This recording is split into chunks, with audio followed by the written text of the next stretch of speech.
Visite du ciel par cette jeune de Colombie. Révélation sur le ciel. Premier témoignage, Ézo. 2 Corinthiens 12 verset 2. Je connais un homme en Christ, qui fut, il y a 14 ans, ravi jusqu'au 3e ciel, si ce fut dans son corps je ne sais, si ce fut hors de son corps je ne sais, Dieu le sait. Nous étions dans notre chambre, lorsque nous avons eu la première expérience. La chambre commença de nouveau à se remplir avec la lumière qui irradiait de la présence du Seigneur. C'était aussi fort qu'elle éclaira l'entière chambre. La chambre était pleine de sa gloire, c'était merveilleux d'être en sa présence. Jésus nous dit, « Mes enfants, maintenant je vais vous montrer mon royaume, nous irons dans ma gloire. » Nous nous sommes tous pris par les mains et fûmes levés. Je regardai en bas et j'ai vu que nous étions hors de nos corps. Comme nous avons quitté nos corps, nous étions habillés dans des robes blanches et nous commençâmes à monter à une très grande vitesse. Nous arrivâmes devant une paire de portes qui était l'entrée dans le royaume des cieux. Nous étions étonnés de ce qui nous arrivait. Nous étions reconnaissants que Jésus, le Fils de Dieu, fut là avec nous et il y avait aussi 2 anges qui nous accompagnaient et qui avaient chacun 4 ailes. Les anges ont commencé à nous parler, mais nous n'avons rien compris à ce qu'ils nous disaient. Leur langue était très différente de la nôtre, elle était différente de toutes les langues de la terre. Ces anges nous ont fait un chaleureux accueil et ils ont ouvert ces portes immenses. Nous avons vu un endroit merveilleux avec beaucoup de différentes choses. Lorsque nous sommes entrés, une tranquillité parfaite remplit nos cœurs. La Bible nous dit que Dieu nous donnera la paix qui surpasse toute compréhension humaine. Philippiens 4 verset 7. La première chose que j'ai vue fut un cerf et j'ai demandé une de mes amies, Sandra, est-ce que tu regardes la même chose que je regarde? Elle ne pleurait et ne criait plus comme elle l'avait fait lorsqu'on nous a montré l'enfer. Elle sourit et dit, oui Ézo, je regarde un cerf. Puis, je sus que tout cela était réel, que nous étions vraiment dans le royaume des cieux. Toutes les horreurs que nous avons vues dans l'enfer furent tout de suite oubliées. Nous étions là, en nous réjouissant de la gloire de Dieu. Nous allâmes vers l'endroit où se trouvait le cerf et derrière lui se dressait un arbre absolument énorme. Il était au centre de paradis. La Bible nous dit en Apocalypse 2 verset 7.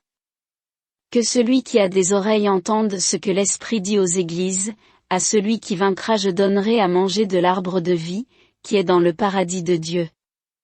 Cet arbre est un symbole pour Jésus, car Christ est la vie éternelle. Derrière l'arbre il y avait un fleuve d'eau cristalline. Il était si pur et si beau, comme on n'a jamais vu sur la terre. Nous voulions rester dans cet endroit. Nous avons dit plusieurs fois au Seigneur, « Seigneur, nous t'en prions. Ne nous prends pas hors de cet endroit, nous voulons y rester pour toujours. Nous ne voulons pas nous retourner sur la terre. » Le Seigneur nous répondit, « Il est nécessaire que vous vous retournez sur la terre pour témoigner de toutes les choses que j'ai préparées pour ceux qui m'aiment car je vais revenir bientôt et ma récompense est avec moi. » Lorsque nous vîmes le fleuve, nous nous sommes dépêchés et nous en plongeâmes. Nous nous sommes souvenus le vers de la Bible qui dit que celui qui croit en Seigneur, des fleuves d'eau vive couleront de son sein. Jean 7 verset 38. L'eau de ce fleuve semblait avoir la vie en soi, donc nous nous y sommes plongés. Nous pouvions respirer normalement dans l'eau aussi qu'à la surface. Le fleuve était très profond et il y avait plusieurs types de poissons avec des couleurs différentes qui y nageaient. La lumière à la surface du fleuve et dedans était normale, dans le ciel, la lumière n'irradiait pas d'une source spécifique, mais tout était plein de gloire. La Bible nous dit que Jésus est la lumière de cette cité, Apocalypse 21 verset 23. Nous avons pris quelques poissons hors de l'eau avec nos mains et ils ne sont pas morts. Donc, nous avons couru vers le Seigneur et nous l'avons demandé pourquoi ils ne sont pas morts. Le Seigneur sourit et dit que dans le ciel il n'y a plus la mort, les pleurs ou la douleur. Apocalypse 21 verset 4. Nous avons quitté le fleuve et nous courions partout pour toucher et expérimenter tout ce qu'on pouvait. Notre désir était d'apporter tout avec nous, au retour sur la terre, parce que nous étions tellement étonnés des choses que nous voyions dans le ciel. Les mots sont trop pauvres pour exprimer ces choses. Lorsque l'apôtre Paul a été ravi au ciel, il a vu dans le royaume de ciel des choses qu'il n'a jamais réussi à exprimer, tant étaient-elles magnifiques. 2 Corinthiens 12. Il y a des choses que nous avons vues qu'il nous est presque impossible de décrire. Ensuite nous avons arrivé à un endroit immense qui était très beau et merveilleux. Il était plein de pierres précieuses, de l'or, des émeraudes, des rubis et des diamants. Le plancher était fait d'or pur. Puis nous nous dirigeâmes vers un endroit où il y avait 3 grands livres. Le premier était une Bible faite d'or. En psaume on peut lire que la parole de Dieu est éternelle et qu'elle subsiste pour toujours dans le ciel. Psaume 119 verset 89. Nous regardions une Bible énorme faite d'or, les pages, l'écriture, tout était d'or pur. Le deuxième livre que nous avons vu était plus grand que la Bible. Il était ouvert et un ange était assis et y écrivait quelque chose. Avec Jésus, nous nous approchâmes pour mieux voir ce que cet ange écrivait. L'ange écrivait tout ce qui se passait sur la terre. Tout ce qui s'est passé, y compris la date, l'heure, tout était enregistré ici, dans ce livre. Cela confirme la parole de Dieu qui dit que les livres ont été ouverts et les gens fussent jugés selon leurs actes écrits dans ces livres. Apocalypse 20 verset 12. L'ange écrivait tout ce que les gens faisaient sur la terre, bien ou mal, ainsi étaient-ils écrits. Nous avons marché jusqu'à l'endroit où se trouvait le 3e livre. C'était encore plus grand que le 2e. Il était clos, mais nous nous en approchâmes et nous l'avons tous pris de l'étagère selon l'ordre du Seigneur et l'avons mis sur un pilier. Les piliers et les colonnes du ciel sont si merveilleux. Ils ne sont pas comme ceux de la terre, les colonnes ressemblaient aux nattes et elles étaient faites de différentes pierres précieuses. Certains d'entre eux étaient faits de diamants, d'autres étaient faits d'or pur, d'autres d'émeraude et encore d'autres étaient faits d'une combinaison de plusieurs types de pierres. J'ai compris alors que Dieu est vraiment le possesseur de toutes les choses, comme il est écrit dans l'Agé 2 verset 8, « L'argent est à moi, et l'or est à moi, dit l'Éternel des armées. » J'ai compris que Dieu est absolument riche et qu'il possède toutes les richesses du monde. J'ai compris aussi que le monde entier avec toute son abondance appartient à notre Dieu et il veut la donner à tous ceux qui le demandent avec foi. Le Seigneur avait dit, « Demande-moi et je te donnerai les nations pour héritage », Psaume 2 verset, émoticône, n'en croyant pas ses yeux. Ce livre que nous avons mis sur le pilier était si grand que nous avons dû marcher chaque page à l'autre côté pour tourner la page. Nous avons essayé de lire ce qui était écrit dans le livre parce que le Seigneur nous l'a demandé. Au début, il fut difficile à lire parce qu'il était écrit avec des caractères bizarres qu'on ne pouvait pas comprendre. C'était différent de toutes les langues de la terre, c'était quelque chose complètement céleste. Avec l'aide de Saint-Esprit, on nous a donné la grâce de le comprendre. C'était comme si un bandage fut enlevé de nos yeux et maintenant nous pouvions comprendre l'écriture aussi bien que notre propre langue. Nous avons vu que tous nos noms y étaient écrits et le Seigneur nous dit que c'était le livre de vie, Apocalypse 3 verset 5. Nous avons observé que nos noms étaient différents de ceux que nous avions sur la terre, on avait des noms nouveaux comme un témoignage pour la parole de Dieu qui dit qu'il nous donnerait un nouveau nom que personne ne connaît, si ce n'est celui qui le reçoit. Apocalypse 2 verset 17. Dans le ciel nous avons pu prononcer nos noms, mais une fois de retour sur la terre, ils furent enlevés de nos mémoires et nos cœurs. La parole de Dieu est éternelle et elle doit être accomplie. Chers amis, la Bible dit en Apocalypse 3 verset 11. Ne permettez à personne de prendre votre couronne, ne laissez personne d'usurper ou enlever cet endroit que le Père a préparé pour vous. Dans le ciel il y a des millions de choses qui sont tant magnifiques qu'on ne peut pas les décrire en mots. Mais je veux dire quelque chose, Dieu vous attend. Quand même, Ce sont seulement ceux qui persévèrent jusqu'à la fin qui seront sauvés. Marc 13 verset 13. Deuxième témoignage. Lorsque nous avons commencé à être élevés vers le royaume des cieux, nous sommes arrivés à un bel endroit avec des portes précieuses. Devant les portes, il y avait 2 anges. Ils ont commencé à parler, mais leur langue était angélique et on n'en a rien compris. Mais le Saint-Esprit nous donna la compréhension, il nous faisait un accueil chaleureux. Le Seigneur Jésus a mis ses mains sur les portes et elles se sont ouvertes. Si Jésus n'avait pas été avec nous, nous n'aurions jamais pu entrer dans le ciel. On commença à apprécier tout dans le ciel. On a vu un arbre immense que la Bible décrit comme « l'arbre de vie », Apocalypse 2 verset 7. Puis on alla à un fleuve où on a vu beaucoup de poissons. Tout était si magnifique qu'on décida d'y plonger. On a commencé à nager sous l'eau. On voyait les poissons bouger autour de nous et ils caressaient nos corps.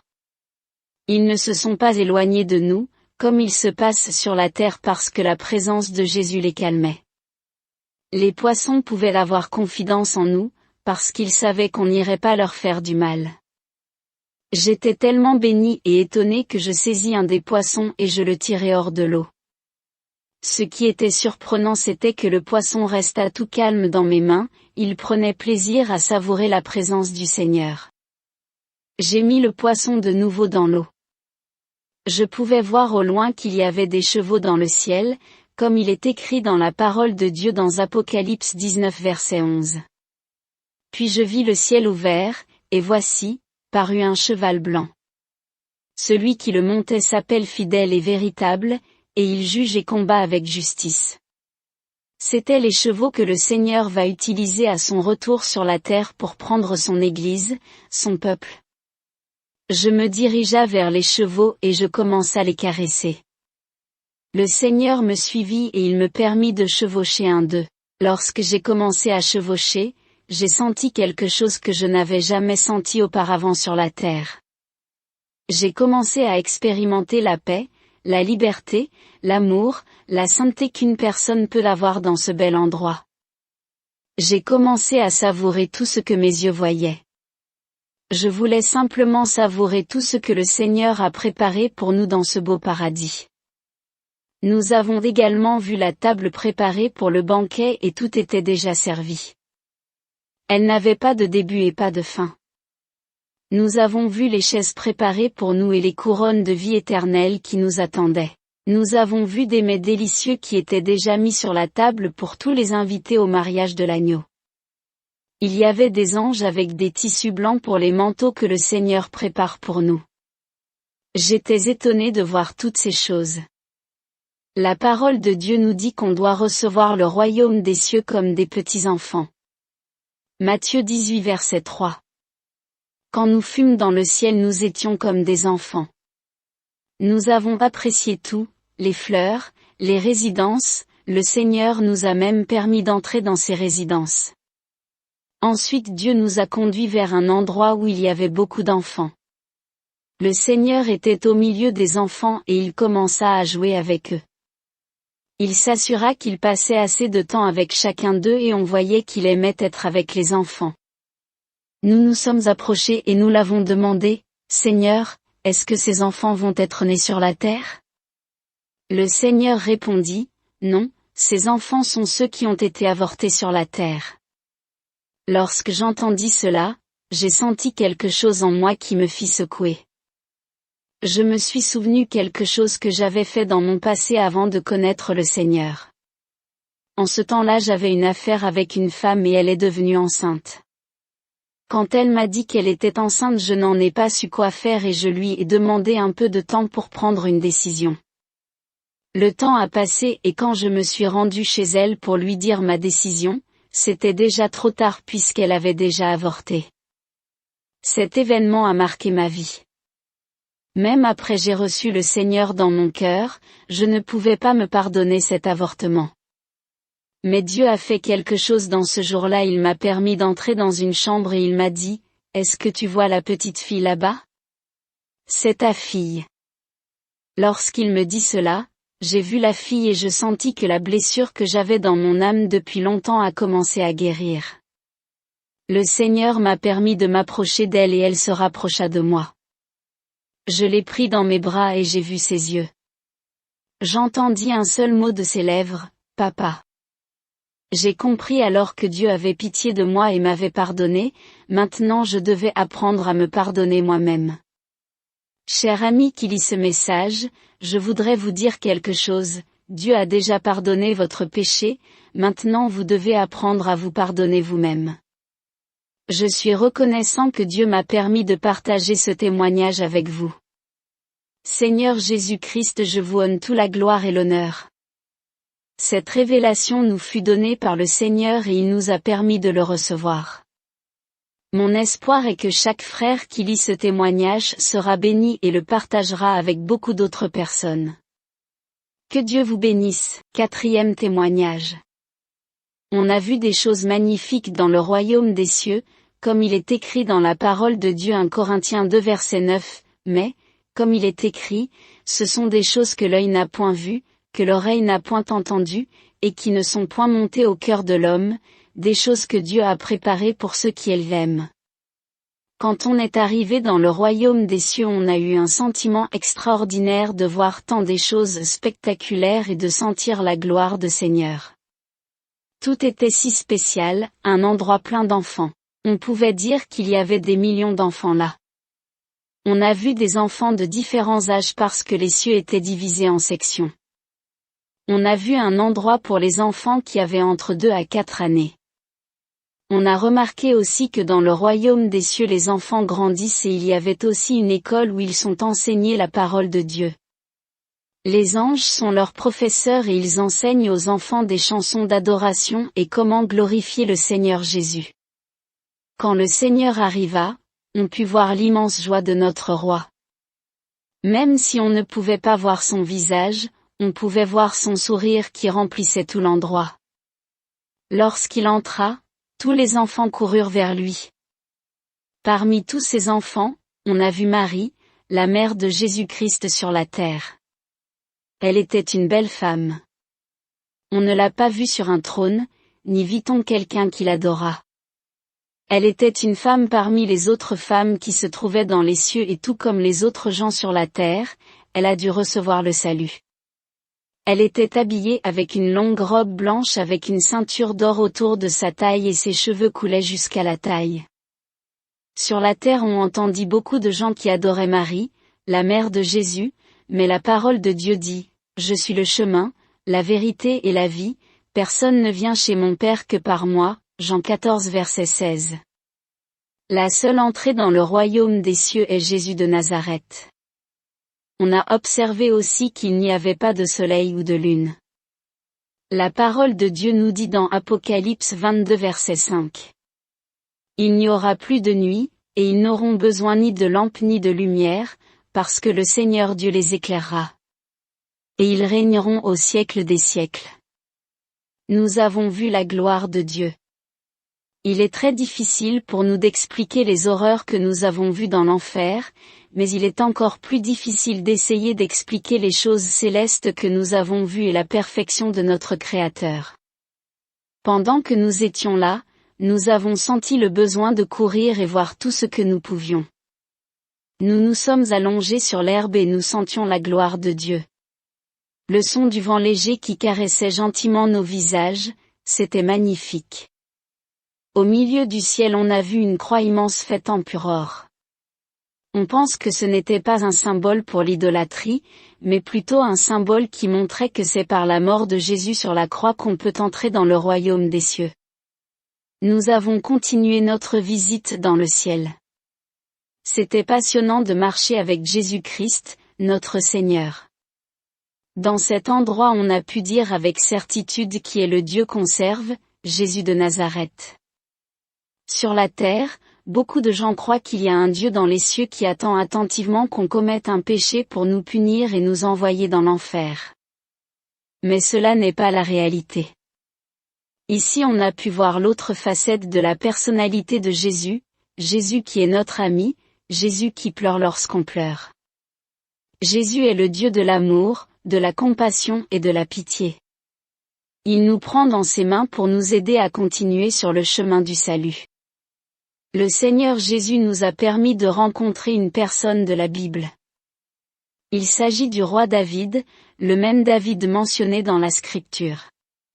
Il était un bel homme, de haute stature, dont le visage reflétait la gloire de Dieu. Dans tout le temps que nous avons passé dans le royaume des cieux, la seule chose que David a faite c'était de danser, et donner toute la gloire et l'honneur à Dieu.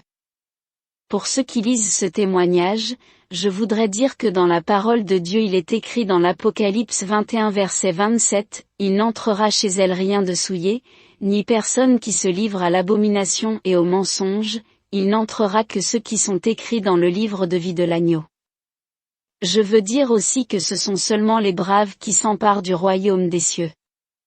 Que Dieu vous bénisse. Mais cela n'est pas la réalité. Ici on a pu voir l'autre facette de la personnalité de Jésus, Jésus qui est notre ami, Jésus qui pleure lorsqu'on pleure. Jésus est le Dieu de l'amour, de la compassion et de la pitié. Il nous prend dans ses mains pour nous aider à continuer sur le chemin du salut.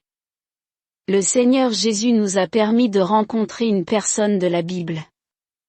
Il s'agit du roi David, le même David mentionné dans la Scripture. Il était un bel homme, de haute stature, dont le visage reflétait la gloire de Dieu. Dans tout le temps que nous avons passé dans le royaume des cieux, la seule chose que David a faite c'était de danser, et donner toute la gloire et l'honneur à Dieu. Pour ceux qui lisent ce témoignage, je voudrais dire que dans la parole de Dieu il est écrit dans l'Apocalypse 21 verset 27, « Il n'entrera chez elle rien de souillé, ni personne qui se livre à l'abomination et au mensonge, il n'entrera que ceux qui sont écrits dans le livre de vie de l'agneau. » Je veux dire aussi que ce sont seulement les braves qui s'emparent du royaume des cieux. Que Dieu vous bénisse. 5e témoignage. 2 Corinthiens 5 verset 10 « Car il nous faut tous comparaître devant le tribunal de Christ, afin que chacun reçoive selon le bien ou le mal qu'il aura fait, étant dans son corps. » Dans le royaume des cieux on a vu le nouveau Jérusalem dont la Bible nous parle dans Jean 14 verset 2, « Il y a plusieurs demeures dans la maison de mon Père. » Si cela n'était pas, je vous l'aurais dit. Je vais vous préparer une place. On a vu la ville et on a y entré, c'est une ville réelle et magnifique. Jésus y alla en avance pour nous préparer ses demeures. Dans la ville on a vu que devant chaque résidence ou maison il y avait inscrit le nom du propriétaire. Cette ville n'est pas encore habitée, mais elle est tout prête pour nous. On nous a permis d'entrer à l'intérieur de ces maisons et de voir toutes les choses. Plus tard, lorsqu'on a quitté la ville, on a oublié ce qu'on vient de voir, ces souvenirs se sont effacés. Quand même, on se souvient que les colonnes des maisons étaient plaquées avec des métaux précieux et il y en avait incrusté différents types de pierres précieuses et aussi d'or pur. L'or de cette ville est exactement comme la Bible le décrit, il est presque transparent et très étincelant. L'or de la terre ne se compare pas dans lustre et beauté avec celui dans le ciel. Après cela, on a été emporté dans un endroit qui avait beaucoup de récipients. À l'intérieur, il y avait des larmes cristallisées. C'étaient les larmes que les enfants de Dieu ont versées sur la terre. Ce n'étaient pas des larmes de plainte, mais des larmes versées dans la présence de Dieu, des larmes de repentance et de gratitude. Dieu garde ces larmes dans le ciel comme des trésors précieux, comme il est mentionné dans Psaume 56 verset 8. Tu comptes les pas de ma vie errante, recueille mes larmes dans ton outre, ne sont-elles pas inscrites dans ton livre? Nous sommes arrivés à un endroit où il y avait beaucoup d'anges. Même si dans le ciel on a vu beaucoup de types d'anges, dans cet endroit il y en avait seulement un type spécial. On a vu que Jésus a un tel ange pour chaque personne. Il nous a dit que cet ange va être près de nous pendant notre entière existence. Jésus nous a fait la connaissance des anges qui avaient la mission d'être nos personnels protecteurs. On put voir leurs traits physionomiques, mais Dieu nous a dit qu'on n'avait pas la permission d'en parler aux autres gens. On a lu dans Psaume 91 verset 11. Car il ordonnera à ses anges de te garder dans toutes tes voies. Nous sommes arrivés dans un endroit avec beaucoup de casiers qui contenaient beaucoup de fleurs différentes. Quelques-unes étaient ouvertes, belles et radiantes, mais les autres étaient plutôt affalées et même fanées. On demanda à Jésus ce que ces fleurs représentaient. Il répondit, c'est parce que la vie de chacun de vous est comme une de ces fleurs. Il prit dans ses mains une des fleurs radiantes et dit, cette fleur montre la condition de votre relation avec moi. Il lâcha cette fleur et prit une autre qui était pliée et dit, regardez, cette personne est pliée parce qu'elle subit une épreuve ou une difficulté. Il y a quelque chose dans cette vie qui interrompt la communion avec moi. Savez-vous ce que je fais avec ces fleurs lorsqu'elles sont pliées pour les faire de nouveau brillantes et saines? Ensuite, il prit la fleur avec sa main et dit, je verse mes larmes sur elle et les fais pousser. Puis, on vit comme d'une façon puissante, cette fleur a commencé à avoir la vie de nouveau, elle poussa et ses couleurs revinrent. Ensuite, il prit une de fleurs fanées et la jeta dans le feu en disant, voilà, une personne qui m'a connu, mais plus tard m'a rejeté. Maintenant cette personne meurt sans moi et est jetée dans le feu. Jean 15 versets 5 à 6. Quand on s'en éloigna, on vit au loin un bel château dont personne n'osait s'en rapprocher et on croit que là se trouvait le trône mentionné dans Apocalypse 22 verset 1, et il me montra un fleuve d'eau de la vie, limpide comme du cristal, qui sortait du trône de Dieu et de l'agneau. On pense que le château était probablement localisé près de la présence et le trône de Dieu. Pendant qu'on expérimentait toutes ces choses dans le royaume des cieux, on avait une telle grande joie dans nos cœurs et aussi une paix qui surpasse toute connaissance. Philippiens 4 verset 7, et la paix de Dieu, qui surpasse toute intelligence, gardera vos cœurs et vos pensées en Jésus-Christ. On comprit ce qu'il est écrit dans une Pierre 1 verset 4, pour un héritage qui ne se peut ni corrompre, ni souiller, ni flétrir, lequel vous est réservé dans les cieux. 6e témoignage. Luc 22 verset 30. Afin que vous mangiez et buviez à ma table dans mon royaume, et que vous soyez assis sur des trônes, pour juger les 12 tribus d'Israël. Dans cet endroit formidable, Dieu nous a permis de voir la plus belle salle de réception que nous croyions possible dans l'univers. On a vu un trône gigantesque avec 2 chaises d'or pur et pierres précieuses qui n'existent pas sur la terre. Devant le trône il y avait une table sans fin et sur elle il y avait une couverture blanche. Elle était si blanche qu'on ne pouvait la comparer avec rien sur la terre. Toutes sortes d'aliments exquis et raffinés ont été mises sur la table. On a vu des raisins grands comme les oranges et le Seigneur nous a laissé d'en goûter. On garde encore le goût de ces fruits autant magnifiques. Mon frère et mon cher ami, vous ne pouvez pas vous imaginer toutes les choses qui sont près dans le royaume des cieux et ce que le Seigneur a déjà préparé pour vous. 1 Corinthiens 2 verset 9, sur la table, on nous a permis aussi de voir le pain, le manna. C'était le pain de la vie dont la Scripture nous parle. On nous a permis d'en goûter et on a aussi savouré beaucoup d'autres choses magnifiques qui n'existent pas sur la terre. Ces choses nous attendent et elles font partie de notre héritage incorruptible dans le royaume des cieux. Nous allons savourer des aliments exquis et délicieux lorsque nous recevrons notre héritage dans le royaume des cieux. On fut étonné du fait que les chaises étaient mises des 2 côtés de la table. Sur ces belles chaises il y avait écrit des noms. Nous avons vu clairement nos noms écrits sur ces chaises, mais ils étaient différents de nos noms sur la terre. Ils étaient les noms nouveaux que personne d'autre ne connaissait, mais nous-mêmes. Apocalypse 2 verset 17. On a été étonné de ce qu'il était écrit dans la Bible, cependant, ne vous réjouissez pas de ce que les esprits vous sont soumis, mais réjouissez-vous de ce que vos noms sont écrits dans les cieux. Luc 10 verset 20. Il y avait une multitude de chaises. Il y a assez de place pour tous ceux qui veulent venir dans le royaume des cieux. Il y avait aussi des chaises qui ont été remuées de la table. Cela veut dire qu'il y a des hommes et des femmes qui en ont eu assez de servir Dieu et leurs noms ont été effacés du livre de la vie et il leur est refusé de participer au banquet de mariage de l'agneau. Dieu nous a permis aussi de voir quelqu'un de saint impressionnant dont on lit dans la Bible.